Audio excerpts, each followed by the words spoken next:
ನಮಸ್ಕಾರ ಸರ್.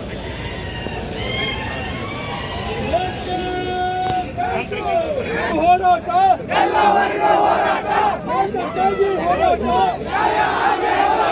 ಯಾತಕ್ಕಾಗಿ ಹೋರಾಟ, ನ್ಯಾಯಕ್ಕಾಗಿ ಹೋರಾಟ, ನ್ಯಾಯ ಬೇಕು,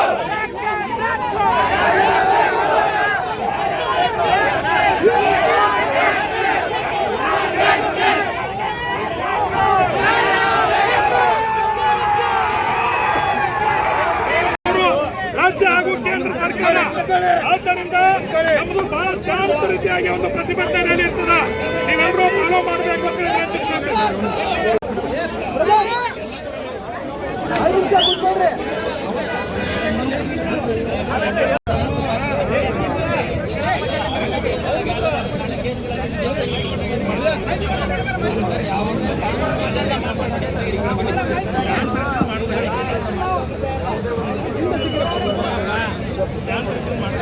ನೋಡಿ ಇಲ್ಲಿ ಎಲ್ಲ ದಯವಿಟ್ಟು ಕೂತ್ಕೊಳ್ಳಿ. ಇಲ್ಲಿ ಸ್ವಲ್ಪ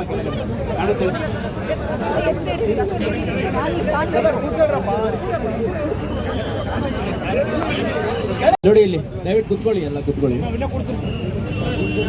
ಈಗ ಈ ಹಿಂದೆ ಕೂಡ ಹಲವಾರು ಪ್ರತಿಭಟನೆಗಳು ಈ ವಿಚಾರದ ಬಗ್ಗೆ ಆಗಿದೆ. ಆ ಸಂದರ್ಭದಲ್ಲಿ ನಾವು ರಾಜ್ಯ ಸರ್ಕಾರಕ್ಕೆ ಸಂಬಂಧಪಟ್ಟ ಸಚಿವರುಗಳ ಮುಖಾಂತರ ಮತ್ತು ಹಿರಿಯ ಅಧಿಕಾರಿಗಳ ಮುಖಾಂತರ ಗಮನಕ್ಕೆ ತರುವಂಥ ಕೆಲಸ ಮಾಡಿದ್ದೀವಿ. ನಾವು ಈ ವಿಚಾರವಾಗಿ ಗೃಹ ಮಂತ್ರಿಗಳು ಸೇರಿ ಬೇರೆಯವರ ಹತ್ರ ಮಾತಾಡಿದಂಥ ಸಂದರ್ಭದಲ್ಲಿ ಈ ನಿಟ್ಟಿನಲ್ಲಿ ಸಾಕಷ್ಟು ಪ್ರಯತ್ನಗಳು ಸರ್ಕಾರದ ಹಂತದಲ್ಲೂ ಆಗ್ತಾ ಇದೆ ಅನ್ನುವಂಥದ್ದು ತಿಳಿಸಿದ್ದಾರೆ. ಅದರ ಹಿನ್ನೆಲೆಯಲ್ಲಿ ನಮ್ಮ ಯಲ್ಲಪ್ಪ ಹೆಗಡೆ ಅಮ್ಮ, ಒಂದು ನಿಮಿಷ ಅಮ್ಮ, ನಾನು ಮಾತಾಡ್ತೀನಮ್ಮ. ಫಸ್ಟ್ ಇದು ಅಧಿಕೃತವಾಗಿ ಅನುಮತಿ ತಗೊಂಡು ಮಾಡ್ತಿರುವಂಥ ಕಾರ್ಯಕ್ರಮ ಅಲ್ಲ, ಅದು ತಲೆಯಲ್ಲಿರಲಿ. ಒಂದು ಭಾಳ ಸ್ಪಷ್ಟವಾಗಿ ಹೇಳ್ತೀನಿ. ಇನ್ನು ತಮ್ಮ ವಿಚಾರಗಳೇನಿದ್ದಾವೆ ಇಲ್ಲಿರುವಂಥದ್ದು ಓದಿ ತಿಳ್ಕೊಬೇಕಾಗಿಲ್ಲ, ನನಗೆಲ್ಲ ವಿಚಾರಗಳು ಗೊತ್ತಿದೆ. ಇಲ್ಲಿ ಪ್ರತಿಭಟನಾಕಾರರು ಯಾವ ಉದ್ದೇಶಕ್ಕೆ ಅವ್ರು ನಿಮ್ಮನ್ನೆಲ್ಲ ಗಮನ ಸೆಳೆಯುವಂಥದ್ದು ಮತ್ತು ಇದರಿಂದ ಸರ್ಕಾರದ ಗಮನ ಸೆಳೆಯುವಂಥ ಪ್ರಯತ್ನ ಮಾಡೋ ಉದ್ದೇಶ ಇದೆ. ಆ ಎಲ್ಲ ವಿಚಾರಗಳು ನನ್ನ ಗಮನದಲ್ಲಿದೆ. ಮತ್ತು ಸಂಬಂಧಪಟ್ಟ ಅಧಿಕಾರಿಗಳು ಹಾಗೂ ಸರ್ಕಾರದ ಹಂತದಲ್ಲಿ ಯಾರು ಇದ್ರ ಬಗ್ಗೆ ನಿರ್ಣಯ ತಗೋಬೇಕು ಅವ್ರಿಗೂ ಕೂಡ ಈ ವಿಷಯ ಗಮನದಲ್ಲಿದೆ. ಮತ್ತು ವಿದ್ಯಾರ್ಥಿಗಳ ಮತ್ತು ಆಕಾಂಕ್ಷಿಗಳ ಸಮಸ್ಯೆ ಏನು ಅನ್ನುವಂಥದ್ದು ನಾನು ಭಾಳಷ್ಟು ಸಾರಿ ಕೋಚಿಂಗ್ ಇನ್ಸ್ಟಿಟ್ಯೂಟ್ ಸೇರಿದಂತೆ PGಗಳು, ಲೈಬ್ರರಿಗಳು, ಎಲ್ಲಿ ರೂಮ್ ಮಾಡ್ಕೊಂಡಿದ್ದೀರಿ, ಮನೆ ಮಾಡ್ಕೊಂಡಿದ್ದೀರಿ, ಮೆಸ್ಗಳು, ರೋಡ್ ಸೈಡ್ ಡಾಬಾಗಳಿಂದ ಹಿಡಿದು ರೋಡ್ ಸೈಡ್ ಅಂಗಡಿ, ಚಾ ಅಂಗಡಿವರೆಗೂ ನಾನು ಎಲ್ಲ ಕಡೆ ಬಂದುಬಿಟ್ಟು ವಿದ್ಯಾರ್ಥಿಗಳ ಅಹವಾಲ ಏನಿದೆ ಅನ್ನೋಂಥದ್ದು, ಅವರ ಮನಸ್ಸಿನ ಆಲೋಚನೆ ಏನಿದೆ ಅನ್ನೋಂಥದ್ದು ಭಾಳ ಸ್ಪಷ್ಟವಾಗಿ ತಿಳ್ಕೊಂಡು ಸಂಬಂಧಪಟ್ಟ ಅಧಿಕಾರಿಗಳಿಗೆ ಮತ್ತು ಸರ್ಕಾರದ ಹಂತದಲ್ಲಿರುವಂಥವ್ರಿಗೆ ತಿಳಿಸೋ ಪ್ರಯತ್ನ ನಿರಂತರವಾಗಿ ಮಾಡ್ತಾ ಬಂದಿದ್ದೀನಿ. ಅದು ತಮಗೂ ಎಲ್ಲ ಗೊತ್ತಿದೆ. ಇದರ ಹಿನ್ನೆಲೆಯಲ್ಲಿ ಏನು ಒಂದು ಜನಸಾಮಾನ್ಯರ ವೇದಿಕೆ ಮತ್ತು ಇತರೆ ಕೆಲ ಸಂಘಟನೆಗಳು ಒಂದು ಕರೆಯನ್ನು ನೀಡಿದರು. ಆ ಕರೆ ನೀಡಿದ ಹಿನ್ನೆಲೆಯಲ್ಲಿ ನಾವು ಪರಿಸ್ಥಿತಿಯ ಅವಲೋಕನ ಮಾಡಿ ಇಲ್ಲಿ ಸಾಧ್ಯತೆ ಏನಿದೆ ನೋಡಿ ನಾವು ಹೆಚ್ಚುವರಿ ಮಾಹಿತಿಯನ್ನು ಕೇಳಿದ್ವಿ. ಅವರು ಕೆಲವು ಮಾಹಿತಿಯನ್ನು ಕೊಟ್ಟಿದ್ದಾರೆ. ಕೆಲವು ಮಾಹಿತಿ ಬಗ್ಗೆ ಅವ್ರಿಗೂ ಅಂದಾಜಿಲ್ಲ. ಈಗ ರಾಯಚೂರಿಂದ ಯಾವ ಲೀಡರ್ ನೇತೃತ್ವದಲ್ಲಿ ಬರ್ತಾರೆ ಅಥವಾ ಗುಲ್ಬರ್ಗದಿಂದ ಯಾವ ಲೀಡರ್ ನೇತೃತ್ವದಲ್ಲಿ ಬರ್ತಾರೆ, ಎಷ್ಟು ಜನ ಬರ್ತಾರೆ, ಯಾವ ರೀತಿಯಾಗಿ ಬರ್ತಾರೆ ಅಂತ ಕೇಳಿದ್ದಕ್ಕೆ ಅವರಲ್ಲಿ ಉತ್ತರ ಇಲ್ಲ. ಅವರು ಒಂದು ಆಕಾಂಕ್ಷಿಗಳ ಹೋರಾಟ ಆಗಿದೆ, ಹಾಗಾಗಿ ರಾಜ್ಯದ ಯಾವುದೇ ಮೂಲೆಯಿಂದ ಯಾರಾದರೂ ಬರ್ಬೋದು ಅನ್ನೋಂಥ ವಿಚಾರ ಹೇಳಿದ್ದಾರೆ. ಮತ್ತು ನಾನು ಕೂಡ ನಿರಂತರವಾಗಿ ಅವ್ರ ಹತ್ರ, ಯಲ್ಲಪ್ಪ ಅವ್ರ ಹತ್ರ ಮತ್ತು ನಮ್ಮ ಭವಾನಿ ಶಂಕರ್ ಇಬ್ಬರ ಹತ್ರನೂ ಇದಕ್ಕೆ ಸಂಬಂಧಪಟ್ಟವ್ರು ಇನ್ನು ಯಾರ್ಯಾರಿದ್ದಾರೆ ಎಲ್ಲರ ಹತ್ರನೂ ಚರ್ಚೆ ಮಾಡಿದ್ದೀನಿ. ಅದೆಲ್ಲದರ ಹಿನ್ನೆಲೆಯಲ್ಲಿ ಪರಿಸ್ಥಿತಿಯನ್ನು ಅವಲೋಕನ ಮಾಡಿ ನಮ್ಮ ಅಧೀನ ಅಧಿಕಾರಿಗಳು ನನ್ನ ಜೊತೆ ಕೂಡ ಚರ್ಚೆ ಮಾಡಿ ಈ ಒಂದು ಪ್ರತಿಭಟನಾ ರ್ಯಾಲಿಗೆ ಅನುಮತಿ ನೀಡಬಾರ್ದು ಅನ್ನೋಂಥ ಒಂದು ನಿರ್ಣಯವನ್ನು ಇಲಾಖೆ ವತಿಯಿಂದ ತಗೊಂಡಿದ್ವಿ. ಅಷ್ಟಾಗಿಯೂ ಕೂಡ ಇಲ್ಲಿ ಜನ ಸೇರಿದ್ದೀರಿ. ಇದೇನಾಗುತ್ತೆ ತಮಗೆಲ್ಲ ಗೊತ್ತಿರೋಂಗೆ ಇದು ಆಕಾಂಕ್ಷಿಗಳು ಭಾಳ ದೊಡ್ಡ ಸಂಖ್ಯೆಯಲ್ಲಿ ಇರುವಂಥ ಏರಿಯಾ, ಹೌದಲ್ಲ? ಸುಮಾರು 70-80,000 ಅದಕ್ಕಿಂತ ಹೆಚ್ಚಿದ್ದಾರೆ ಅನ್ನೋಂಥದ್ದು ನಮ್ಮ ಅಂದಾಜು. ಇಲ್ಲಿ ಕೇವಲ ಕೋಚಿಂಗ್ ಇನ್ಸ್ಟಿಟ್ಯೂಟ್ಗಳಲ್ಲಿ ಬಂದಿರ್ತಾರೆ ಅಂತಲ್ಲ, ಇಲ್ಲಿ ರೂಮ್ ಮಾಡಿಕೊಂಡು ಭಾಳ ಕಷ್ಟಕರ ಪರಿಸ್ಥಿತಿಯಲ್ಲಿ ದಿನದಲ್ಲಿ 3 ಹೊತ್ತು ಊಟ ಮಾಡಿದಲ್ಲಿ 1-2 ಊಟ ಸ್ಕಿಪ್ ಮಾಡಿ ಓದ್ತಿರುವಂಥ ವಿದ್ಯಾರ್ಥಿಗಳು ಕೂಡ ಇಲ್ಲಿದ್ದಾರೆ, ಆಕಾಂಕ್ಷಿಗಳು ಕೂಡ ಇದ್ದಾರೆ. ಅದ್ರ ಬಗ್ಗೆ ನನಗೆ ನಾನು ಹತ್ತಿರದಿಂದ ನೋಡಿದ್ದೇನೆ. ಹಾಗಾಗಿ ಈ ವಿಷಯ ಏನಿದೆ, ಈ ವಿಷಯದ್ದು ರೆಪ್ರೆಸೆಂಟೇಷನ್ ಏನಿದೆ ಅದು ನನಗೆ ಕೊಡಿ. ಅದನ್ನು ನಾನು ಜಿಲ್ಲಾಧಿಕಾರಿಗಳ ಮುಖಾಂತರ ಸಂಬಂಧಪಟ್ಟ ಯಾರಿದ್ದಾರೆ ಹಿಂದೆ ತಲುಪಿಸ್ತೀವಿ. ಇದ್ರ ಬಗ್ಗೆ ಸಾಕಷ್ಟು ಈ ನಿಟ್ಟಿನಲ್ಲಿ ನಿರ್ಣಯಗಳು ಆಗ್ತಾ ಇದ್ದಾವೆ. ಯಾಕಂದರೆ ನನಗೆ ಹಿಂದೆ ಇತ್ತೀಚೆಗಷ್ಟೇ ಗೃಹ ಸಚಿವರು ಬೆಳಗಾವಿಯಲ್ಲಿ ಒಂದು ಸಭೆ ತಗೊಂಡಿದ್ರು ಸೆಷನ್ ರಿಲೇಟೆಡ್ ಸಂದರ್ಭದಲ್ಲಿ ಧಾರವಾಡ ಸೇರಿದಂತೆ ಬೇರೆ ಬೇರೆ ಭಾಗಗಳಿಂದ ಆಕಾಂಕ್ಷಿಗಳು ಭಾಳ ದೊಡ್ಡ ಸಂಖ್ಯೆಯಲ್ಲಿ ಬೆಳಗಾವಿಗೆ ಬಂದ್ಬಿಟ್ಟು ಸೆಷನ್ ಸಂದರ್ಭದಲ್ಲಿ ಸರ್ಕಾರದ ಗಮನ ಸೆಳೆಯುವಂಥ ಪ್ರಯತ್ನ ಮಾಡ್ತಾ ಇದ್ದಾರೆ ಅನ್ನುವಂಥ ವಿಷಯ ಚರ್ಚೆ ಆದಾಗ ಏನೆಲ್ಲ ಪ್ರಯತ್ನಗಳು ಮಾಡಿದ್ದಾರೆ ಅಂತಂದು ಅಂದರೆ ಅದು ಕ್ಯಾಬಿನೆಟಲ್ಲಿ ಡಿಸ್ಕಷನ್ ಆಗಿರುವಂಥದ್ದು, ಮತ್ತು ಸಂಬಂಧಪಟ್ಟ ಇಲಾಖೆಗಳ ಮಂತ್ರಿಗಳ ಹಂತದಲ್ಲಿ ಮುಖ್ಯಮಂತ್ರಿಗಳು ಚರ್ಚೆ ಮಾಡಿರುವಂಥದ್ದು, ಆಮೇಲೆ ಆ ಸಂಬಂಧಪಟ್ಟ ಇಲಾಖೆಗಳ ಹಿರಿಯ ಅಧಿಕಾರಿಗಳಿಂದ ಮಾಹಿತಿ ತೆಗೆದುಕೊಂಡು ಎಲ್ಲೆಲ್ಲಿ ವೇಕೆನ್ಸಿ ಇದೆ ಅನ್ನೋದ್ರ ಬಗ್ಗೆ ಎಲ್ಲ ಚರ್ಚೆ ಮಾಡಿ FD ಅವ್ರ ಹತ್ರ ಚರ್ಚೆ ಮಾಡಿ ಸಾಕಷ್ಟು ಪ್ರಗತಿಯನ್ನು ಮಾಡ್ತಾ ಇದ್ದಾರೆ. ಮತ್ತು ಅವರು ಭಾಳ ಸ್ಪಷ್ಟವಾಗಿ ಹೇಳೋದು, ಒಳ ಮೀಸಲಾತಿ ಇಶ್ಯೂ ಇದ್ದಿದ್ದರಿಂದ ಸ್ವಲ್ಪ ಡಿಲೇ ಆಯಿತು, ಅದಕ್ಕೆ ಪೂರಕವಾಗಿ ಏನು ಏಜ್ ರಿಲ್ಯಾಕ್ಸೇಷನ್ ಕೊಡಬೇಕು ಅಂತಂದು ಸರ್ಕಾರ ನಿರ್ಣಯ ತೊಗೊಂಡಿದೆ, ಅದೆಲ್ಲ ನಿಮಗೆ ಗೊತ್ತಿದೆ. ಇದೆಲ್ಲದರ ಹಿನ್ನೆಲೆಯಲ್ಲಿ ಈಗ ಸೇರಿದ್ದೀರಿ, ಇಷ್ಟು ಜನ ಶಾಂತಿಯುತವಾಗಿ ಸೇರಿದ್ದೀರಿ. ತಮ್ಮ ಎಲ್ಲ ವಿಷಯಗಳನ್ನು ಸಂಬಂಧಪಟ್ಟ ಇಲಾಖೆಗೆ, ಸಚಿವರಿಗೆ ಮತ್ತು ಜಿಲ್ಲಾಧಿಕಾರಿಗಳ ಮುಖಾಂತರ ಗಮನಕ್ಕೆ ತರುವಂಥ ಕೆಲಸ ಮಾಡ್ತೀನಿ. ಒಂದು. ಎರಡನೇದು, ಭಾಳ ಸ್ಪಷ್ಟವಾಗಿ ಹೇಳ್ತೀನಿ, ಈ ಪ್ರತಿಭಟನಾ ರ್ಯಾಲಿ ಏನಿದೆ ಇದು ಅನುಮತಿ ಇಲ್ಲದೆ ಇರುವಂಥದ್ದು. ಅನುಮತಿ ಇಲ್ಲದಲೇ ಇದು ಇಷ್ಟು ಜನ ಸೇರಿದಂಥ ಸಂದರ್ಭದಲ್ಲಿ ಇದು ಅನ್ಲಾಫುಲ್ ಅಸೆಂಬ್ಲಿ ಅಂತ ಕನ್ಸಿಡರ್ ಆಗುತ್ತೆ. ಪ್ರಿವೆಂಟಿವ್ ಅರೆಸ್ಟ್ ಒಂದು ಪ್ರಾವಿಷನ್ ಇದೆ, ಇನ್ನೊಂದು ನಂತರದಲ್ಲಿ ಕೇಸಸ್ ಮಾಡುವಂಥ ಪ್ರಾವಿಷನ್ ಇದೆ. ಈಗ ಆರ್ಗನೈಸರ್ಸು ಮಾಡ್ತಿರೋ ಹೋರಾಟ ಸರಿ, ಆದರೆ ಕಾನೂನು ಭಂಗ ಆದಂಥ ಸಂದರ್ಭದಲ್ಲಿ ನಾವು ಪ್ರಕರಣ ದಾಖಲು ಮಾಡ್ಕೋಬೇಕಾಗುತ್ತೆ. ಅದರಿಂದ ವಿದ್ಯಾರ್ಥಿಗಳಿಗೆ ತೊಂದರೆ ಆಗಬಾರ್ದು ಅನ್ನೋ ಉದ್ದೇಶದಿಂದ ನಾನು ಎಲ್ಲರಿಗೂ ತಮ್ಮ ವಿಷಯಗಳೇನಿದೆ ಸರ್ಕಾರದ ಹಂತಕ್ಕೆ ತರುವಂಥ ಕೆಲಸ ಮಾಡ್ತೀನಿ. ತಾವು ಈಗಲೇ ಇಲ್ಲಿಂದ ಡಿಸ್ಪರ್ಸ್ ಆಗಬೇಕಾಗುತ್ತೆ, ಇಲ್ಲಾಂದರೆ ನಾನು ಪ್ರಿವೆಂಟಿವ್ ಅರೆಸ್ಟ್ ಮಾಡುವಂಥದ್ದು ಮಾಡಬೇಕಾಗುತ್ತೆ. ಒಂದು. ಎರಡನೇದು, ಪ್ರತಿಭಟನಾ ರ್ಯಾಲಿ ಮಾಡ್ತೀವಿ, ರ್ಯಾಲಿ ಮಾಡಿಬಿಟ್ಟು ಶಾಂತವಾಗಿ ಹೋಗ್ತೀವಿ, ಸಿಂಗಲ್ ಲೈನಲ್ಲಿ ಹೋಗ್ತೀವಿ, ಮೌನವಾಗಿ ಹೋಗ್ತೀವಿ, ಇದು ಯಾವ ಆರ್ಗನೈಸರ್ ಕೂಡ ಅಶ್ಯೂರ್ ಮಾಡಿದ್ರು ನಾವು ಕೇಳೋ ಸ್ಥಿತಿಯಲ್ಲಿ ಇಲ್ಲ. ಯಾಕಂದರೆ ಅದು ಸಾಧ್ಯ ಇಲ್ಲ. ಯಾಕಂದ್ರೆ ನಾವು ಆ ಕಡೆ ಸೈಡ್ ಆಕಾಂಕ್ಷಿಗಳಾಗಿ ವಿದ್ಯಾರ್ಥಿಗಳಾಗಿ ಇದ್ದವ್ರೆ, ನೀವು ಆರ್ಗನೈಸರ್ಸ್ ಹೇಳಿದ ರೀತಿಯಲ್ಲಿ ನಡ್ಕೊಳ್ಳುವಂಥದ್ದು ಆಗೋದಿಲ್ಲ ಅದು. ಮತ್ತು ಇದು ಏರಿಯಾನೇ ವಿದ್ಯಾರ್ಥಿ ಸಮುದಾಯ ಭಾಳ ದೊಡ್ಡ ಸಂಖ್ಯೆಯಲ್ಲಿ ಇರೋದ್ರಿಂದ ಇಲ್ಲಿ ದಾರಿಲಿ ಹೋಗ್ಬೇಕಾದ್ರೆ ಯಾರಾದರೂ ಸಣ್ಣ ಮಿಸ್ಚೀಫ್ ಮಾಡಿದ್ರು ಅದು ಇಡೀ ವಿದ್ಯಾರ್ಥಿ ಸಮುದಾಯಕ್ಕೆ ಕೆಟ್ಟ ಹೆಸರು ಬರುತ್ತೆ.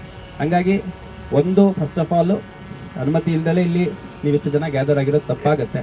ಹಾಗಾಗಿ ನಾನು ಆ ಸೈಡಲ್ಲಿದ್ದು ಆಕಾಂಕ್ಷಿಯಾಗಿದ್ದು ಇವಾಗ ಅಧಿಕಾರಿಯಾಗಿ ಈ ಕಡೆ ಬಂದಿದ್ದೇನೆ. ಆ ಒಂದು ಕಳಕಳಿಯಿಂದ ಹೇಳ್ತಾ ಇದ್ದೀನಿ, ನಿಮ್ಮೆಲ್ಲ ವಿಷಯಗಳೇನಿದೆ ಸಂಬಂಧಪಟ್ಟವ್ರಿಗೆ ತಿಳಿಸುವಂಥ ಕೆಲಸ ಮಾಡ್ತೀವಿ. ಮತ್ತು ಯಾರು ಆರ್ಗನೈಸರ್ಸ್ ಇದ್ದಾರೆ 4-5 ಜನ ಬನ್ನಿ, ನಾನು ಜಿಲ್ಲಾಧಿಕಾರಿಗಳ ಹತ್ರ ಅವರು ಬೇರೆ ಬೇರೆ ಕೆಲಸದಲ್ಲಿದ್ದಾರೆ. ಯಾಕಂದರೆ ಕಾರ್ಯಕ್ರಮ ಇವತ್ತು ಅನುಮತಿ ಇಲ್ಲ ಅನ್ನೋ ಕಾರಣಕ್ಕೆ ಅವ್ರು ಬೇರೆ ಬೇರೆ ಕೆಲಸದಲ್ಲಿ ಬಿದ್ದಿದ್ರು. ಅವರು ಯಾವಾಗ ಜಿಲ್ಲಾಧಿಕಾರಿಗಳ ಕಚೇರಿಗೆ ಬರ್ತಾರೆ 4-5 ಜನ ಹೋಗ್ಬಿಟ್ಟು ಅಲ್ಲಿ ನಿಮ್ಮದು ವಿಷಯಗಳೇನಿದೆ ಮತ್ತೊಮ್ಮೆ ಅವ್ರ ಹತ್ರ ಪ್ರಸ್ತಾಪ ಮಾಡಿ. ನನ್ನ ಹತ್ರ ಹೇಳೋದು ಸಾಕಾಗಲ್ಲ ಅನ್ನೋಂಗಿದ್ರೆ ಅದು ಮುಂದುವರೆದು ದಯವಿಟ್ಟು ಎಲ್ಲರಿಗೂ ಮನವಿ ಮಾಡ್ತೀನಿ, ಮುಖ್ಯವಾಗಿ ಎಲ್ಲ ಆಕಾಂಕ್ಷಿಗಳಿಗೆ ಮನವಿ ಮಾಡ್ತೀನಿ. ಇಲ್ಲೇನಾದರೂ ಬೇರೆ ರೀತಿ ಸಮಸ್ಯೆಗಳು ಎದುರಾಗಿ, ಕಾನೂನು ಸುವ್ಯವಸ್ಥೆ ಸಮಸ್ಯೆ ಆಗಿ ಅಥವಾ ಮಾರ್ಗ ಮಧ್ಯದಲ್ಲಿರೋ ಸಮಸ್ಯೆ ಆದಾಗ ಆಕಾಂಕ್ಷಿಗಳಿಗೆ ತೊಂದರೆ ಆಗುತ್ತೆ. ಅದಾಗೋದು ಬೇಡ. ಭಾಳ ಸ್ಪಷ್ಟವಾಗಿ ನಾನು ಮನವಿ ಮಾಡ್ತಿದ್ದೀನಿ. ಭಾಳಷ್ಟು ಸಂದರ್ಭದಲ್ಲಿ ಇಲ್ಲಿರೋ ಪ್ರತಿಯೊಬ್ಬರಿಗೂ ಹೆಚ್ಚು ಕಡಿಮೆ ನಾನು ಭೇಟಿ ಮಾಡಿದ್ದೀನಿ. ನೆನ್ನೆ ನೀವು ಸಿಕ್ಕಿದ್ರಲ್ಲ ನೀವು, ಸೊ ಇವರು ಸಿಕ್ಕಿದ್ರು, ಸುಮಾರು ಜನ ಇಲ್ಲಿರುವಂಥದ್ದು ನನಗೆ 4-6 ಚಿರಪರಿಚಿತ ಮುಖಗಳು ಕಾಣುತ್ತೆ. ಅಟ್ಲೀಸ್ಟ್ ನಾನು ಈ ಭಾಗದಲ್ಲಿ ಯಾವೊಂದು ಉದ್ದೇಶಕ್ಕೋಸ್ಕರ ಬರ್ತಾ ಇದ್ದೀನಿ ಅನ್ನೋಂಥದ್ದು ತಮ್ಗಳಿಗೂ ಕೂಡ ಭಾಳಷ್ಟು ಜನ ಗೊತ್ತಿದೆ. ಹಂಗಾಗಿ ಅನುಮತಿ ನಿರಾಕರಣೆ ಮಾಡಿರುವಂಥ ಒಂದು ಪ್ರತಿಭಟನಾ ರ್ಯಾಲಿಯಲ್ಲಿ ಪಾಲ್ಗೊಳ್ಳುವಂಥದ್ದು ತಪ್ಪಾಗುತ್ತೆ, ಕಾನೂನು ಬಾಹಿರ ಆಗುತ್ತೆ. ನಾಳೆ ಪ್ರಕರಣಗಳು ದಾಖಲಾದಂಥ ಸಂದರ್ಭದಲ್ಲಿ ವಿದ್ಯಾರ್ಥಿಗಳಿಗೆ, ಆಕಾಂಕ್ಷಿಗಳಿಗೆ ಸಮಸ್ಯೆ ಆಗುತ್ತೆ. ಅದು ಯಾವುದೂ ಬೇಡ. ಆರ್ಗನೈಸರ್ಸ್ ಇದನ್ನು ಅರ್ಥ ಮಾಡ್ಕೋಬೇಕು. ಫಸ್ಟ್ ಆಫ್ ಆಲ್ ಇದು ಒಂದು ನಿಮಿಷ. ಈಗ ಆರ್ಗನೈಸರ್ಸು ಬೇರೆ ಬೇರೆ ಸಂದರ್ಭದಲ್ಲಿ ಹೋರಾಟ ಮಾಡುವಂಥದ್ದು ಬೇರೆ ಆಗುತ್ತೆ. ಈಗ ನಾವು 100-200 ಅಲ್ಲ, 50,000 60,000 ಸೇರ್ಕೊಂಡಿರುವಂಥ ಅಂಗನವಾಡಿ ಕಾರ್ಯಕರ್ತರು, ಆಶಾ ಕಾರ್ಯಕರ್ತರು, ಅವರ ಒಂದು ಪ್ರತಿಭಟನೆ ಕೂಡ ನಾವು ಬಂದೋಬಸ್ತ್ ಮಾಡಿದ್ದೀವಿ. ಸಾವಿರಾರು ಸಂಖ್ಯೆಗಳಲ್ಲಿ ಸೇರ್ಕೊಂಡಿರುವಂಥ ರೈತರ ಪ್ರತಿಭಟನೆ ಕೂಡ ನಾವು ಬಂದೋಬಸ್ತ್ ಮಾಡಿದ್ದೀವಿ. ಅದು ಬೇರೆ ಆಗುತ್ತೆ. ಆಕಾಂಕ್ಷಿಗಳ ವಿಷಯದಲ್ಲಿ ತಾವು ಕಾನೂನನ್ನು ಪಾಲನೆ ಮಾಡಬೇಕಾಗತ್ತೆ. ಈಗ ಇಷ್ಟು ಕ್ಲಿಯರಾಗಿ ನಾನು ನಿಮಗೆ ಪರ್ಸ್ನಲಿ ಹೇಳಿ ರೈಟಿಂಗಲ್ಲಿ ಕೊಟ್ಟು ಅಷ್ಟಾದ್ಮೇಲೂ ನೀವು ಮುಂದುವರಿತೀವಿ ಅನ್ನೋಂಥದ್ದು ತಪ್ಪೋದು, ಅದು ಮಾಡಬಾರ್ದು ನೀವು. ಹಾಗಾಗಿ ಎಲ್ಲ ಆಕಾಂಕ್ಷಿಗಳಿಗೆ ನಾನು ಮನವಿ ಮಾಡ್ತೀನಿ, ದಯವಿಟ್ಟು ಎಲ್ಲ ಇಲ್ಲಿಂದ ಡಿಸ್ಪರ್ಸ್ ಆಗಿ ಇನ್ನು ಮುಂದಿನ ಕಾನೂನು ಪ್ರಕ್ರಿಯೆ ಏನಿದೆ ನಾವು ಕೈಗೊಳ್ತೇವೆ.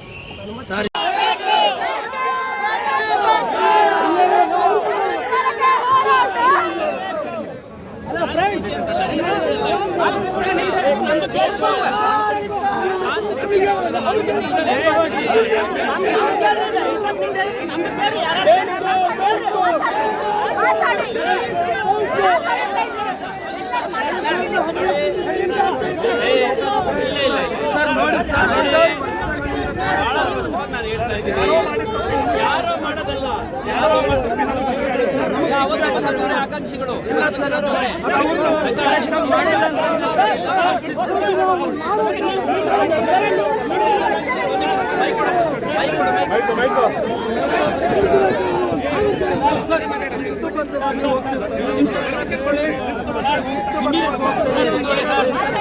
ಒಂದು ನಿಮಿಷ ಎಲ್ಲ ದಯವಿಟ್ಟು ಕೂತ್ಕೊಳ್ಳಿ. ಆಕಾಂಕ್ಷಿಗಳು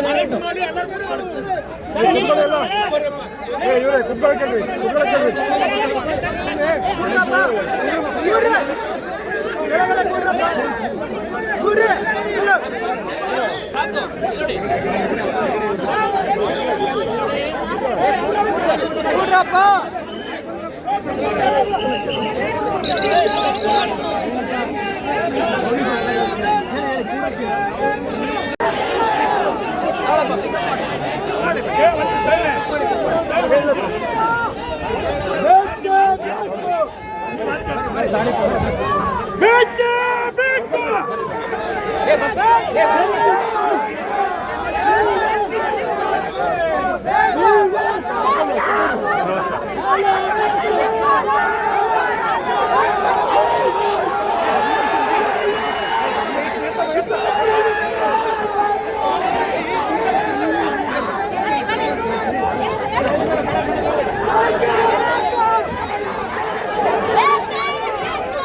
ಹೇಳು ಮೇಲೆ ಹೇಳು ಹೇಳು ಮೇಲೆ ಹೇಳು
ಕ್ಯಾಮ್ರಾ ನೋಡ್ರಿ.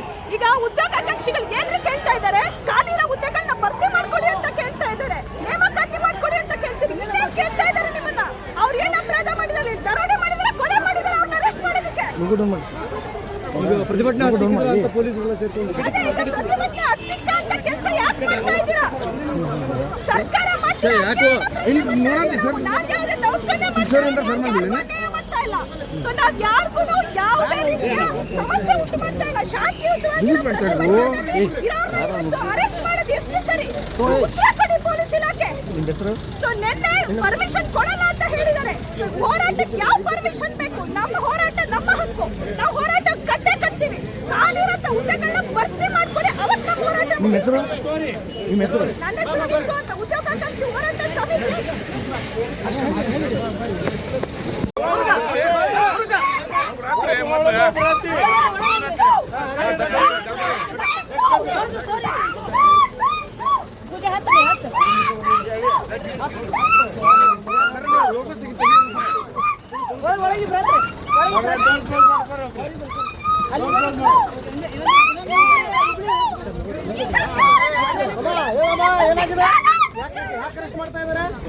ಸರ್ ಯಾಕೆ ಅರೆಸ್ಟ್ ಮಾಡ್ತಾರೆ? ಅದನ್ನ ನಾವು ಕೇಳ್ತಾ ಇರೋದು. ನಾವು ಯಾವ ಅನ್ಯಾಯ ಮಾಡಿದೀವಿ? ಖಾಲಿರಂತ ಹುದ್ದೆಗಳನ್ನ ಭರ್ತಿ ಮಾಡ್ಕೊಡಿ ಅಂದ್ರೆ ಯಾಕೆ ಪರ್ಮಿಷನ್ ಕೊಟ್ಟಿಲ್ವಾ?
ಸರ್